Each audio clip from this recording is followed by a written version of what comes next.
코로나 시대를 함께 건너는 우리들의 이야기. 5번째. 오징어 게임. 얼굴 상실의 시대. 박진균 안드레아. 정의평화위원회 사무국장. 많은 이들에게 요즘 화제인 드라마가 있습니다. 세계적인 유명 영상 콘텐츠 제공업체에서 전 세계에 배급하여 시청률 정상을 달리고 있는 오징어 게임입니다. 한국의 놀이가 소재로 사용되어 현대 자본 중심 세상의 어두운 지점을 그려내는 잔혹한 이야기입니다. 실제 드라마가 매우 잔혹합니다. 그럼에도 불구하고 드라마의 소재로 다루었던 놀이를 여러 나라에서 따라하기도 하고 드라마에서 입고 나온 옷들이 유행합니다. 밝지 않은 어두운 이야기에 많은 사람의 관심과 이목이 쏠리는 것도 수상합니다. 세상의 사람들이 즐거움을 나누었던 놀이를 기억하면서도 한편으로 불편한 지금의 고통을 같이 공유하기 때문이 아닐까 추측해 봅니다. 유년의 얼굴들. 저는 예전 60명이 넘어가는 교실, 그것도 오전과 오후에 나눠 쓰던 시절을 기억합니다. 북적이는 학교를 마치고 골목을 채우는 아이들의 놀이는 다양했습니다. 방과 후 학원이 거의 없었던 시절, 주택가의 골목 바닥은 아이들의 놀이를 위한 그림판이 되어주었습니다. 골목의 드문드문한 전봇대는 놀이의 중요한 지점이었습니다. 아파트 단지로 이사를 가서도 아이들이 함께한 놀이는 마찬가지였습니다. 지금보다 한산한 아파트 주차장은 축구장이 되어주었고 자전거 보관함은 골대가 되었습니다. 상가 한 귀퉁이에 있었던 뽑기집에서 그을음으로 짜글짜글한 국자에 설탕을 녹이던 친구들의 얼굴들이 기억납니다. 콧물이 조금은 흘러 말라있고 버짐이 조금 퍼져있던 얼굴. 그리고 그 얼굴에는 늘 해픈 웃음이 지어져 있습니다.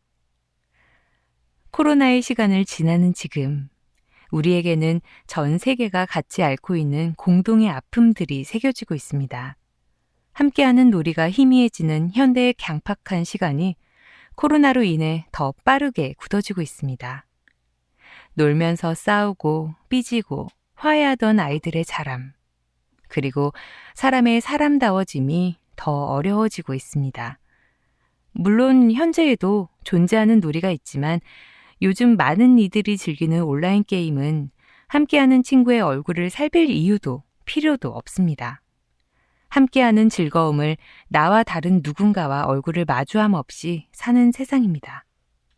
마스크로 얼굴이 가려진 일상에서 표정을 읽기 어려운 시간, 우리는 어쩌면 사람의 표정이 가득한 얼굴의 상실을 겪고 있는지도 모르겠습니다. 잔혹의 시작, 얼굴 지우기. 예전 이주 노동자 노동 상담을 할 때 임금 체불과 가혹행위가 빈번한 사업장을 근로감독관과 함께 조사를 나간 적이 있습니다. 그 사업장이 기억에 남는 이유는 모든 노동자를 이름 대신 번호로 관리하면서 방글 1호, 스리 3호, 필리 2호로 표기했기 때문입니다. 그곳에서는 어느 누구도 자신의 이름으로 불리지 않았습니다. 이름이 사라진 곳에서 인간을 향한 무례함, 폭력이 가능했습니다. 고용의 유연성을 위해 노동자의 삶이 달려있는 노동은 비용으로 환원되어 조절 가능한 숫자로 변합니다. 전쟁의 승리를 위해 무인 드론을 조종하는 병사는 점으로 표시되는 사람을 타겟인 적으로 치환하여 게임을 하듯 해치워버립니다. 얼굴을 마주할 일이 없는 게임은 잔혹합니다. 오징어 게임에서 참가자는 번호가 적혀진 초록색의 체육복을, 그리고 게임 진행 요원들은 마스크로 얼굴을 가린 채 분홍색의 유니폼을 입습니다. 개인은 박탈됩니다. 즐거웠던 놀이가 잔혹한 서바이벌 게임으로 변화되는 것은 개인을 없애버림으로 간단하게 시작합니다. 특히 진행 요원의 잔혹한 게임 실행은 그들의 얼굴을 가린 마스크로 가능해집니다. 마스크는 얼굴에 쓰여지는 구체적인 모습으로도 존재하지만 불합리한 구조의 수능이라는 형태로도 존재합니다. 잔혹함의 실행에서 우리가 대표적으로 떠올리는 예루살렘의 아이히만 역시 명령과 실행이라는 구조의 마스크를 쓰고 악의 평범성을 드러내 보입니다. 올바르지 않은 구조에 의문을 가지지도 문제를 제기하지도 않고 지금을 살아간다면 우리들 역시 보이지 않는 마스크를 쓰고 있는지도 모르겠습니다. 잔혹한 게임을 주관하고 관람하는 이들 역시 마스크를 쓰고 있습니다. 그들은 자신만의 고유한 마스크를 가지고 있지만 그들 역시 자신의 얼굴을 잃어버린 것은 마찬가지입니다. 자본에 의해 탄생된 탐욕은 공평하게도 가진 자에서도 가난한 자에게서도 얼굴을 박탈합니다. 사랑받았던 아이였던 사람이 누군가를 사랑하고 열정적인 마음으로 몸 다해 꿈을 품었던 사람이 자본의 탐욕에 사로잡혀 스스로 이름을 지우고 얼굴을 가리게 됩니다. 얼굴의 표정은 나약함으로 취급되고 타인에 대한 연민은 불필요한 감정으로 취급됩니다. 그렇게 인간은 사라지고 탐욕은 그렇게 우리의 세상을 생존 게임장으로 만들어버립니다. 이런 이야기를 다루는 이 드라마조차 거대한 자본의 구조 안에서 서비스되고 있다는 아이러니가 어쩌면 우리를 둘러싼 마스크의 크기가 얼마나 큰지 역설적으로 알려줍니다. 얼굴의 회복. 지금도 얼굴을 잃어버린 많은 이웃이 있습니다. 어떤 이가 막대한 퇴직금을 챙기는 뉴스가 시끌한 지금에도 2020년 한 해에만 산재로 목숨을 잃은 노동자가 882명입니다. 또한 과거 일본 식민지 시대에 상해에서 난민 정부로 시작된 우리지만 난민에 대해 단단하고 사나운 시선은 더 공고해지고 있습니다. 수많은 재외동포가 세상의 여러 곳에서 살고 있는 우리지만 한국에서 함께 사는 이주민, 특히 이주 노동자에게는 냉랭합니다.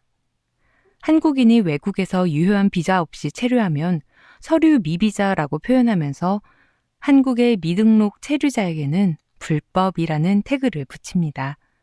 그리고 불법이라는 이유로 사람이 아닌 다른 존재로 취급합니다. 같은 동포인 탈북자, 제중동포, 조선족에 대한 폄하적 시선은 이제는 제법 노골적입니다.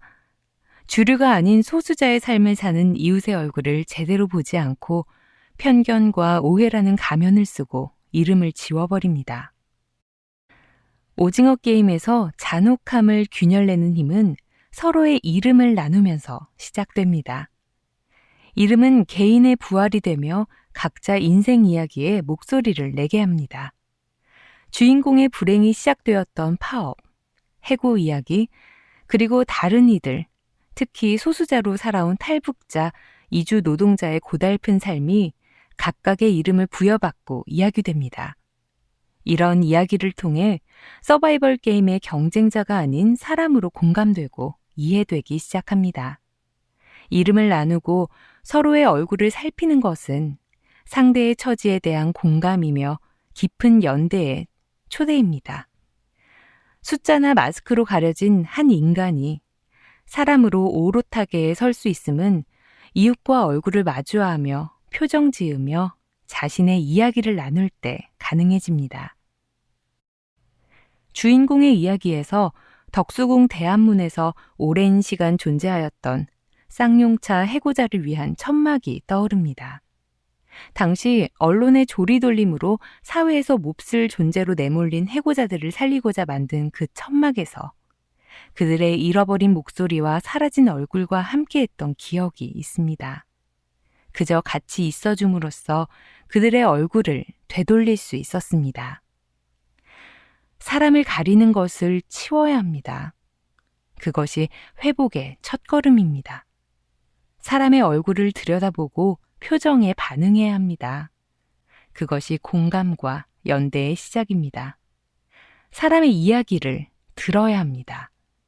그것이 다양성과 관용의 가능성입니다. 웃고 울고 함께 기뻐할 수 있는 얼굴로 우리는 타인을 사람으로 환대할 수 있습니다. 저는 우리가 살아가는 오늘날에 모든 인간이 존엄성을 인정하고 모든 이의 사이에서 형제에 대한 세계적 열망을 되살릴 수 있기를 간절히 바랍니다.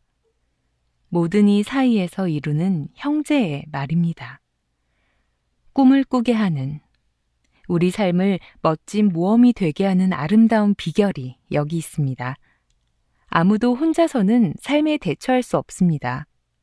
우리를 지탱하고 도와줄 공동체가 필요합니다. 공동체 안에서 우리는 앞을 바라보도록 서로 도움을 줍니다.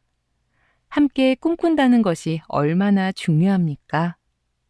혼자서는 존재하지 않는 것들, 곧 신기루만 볼 위험이 있습니다. 꿈은 함께 이루는 것입니다.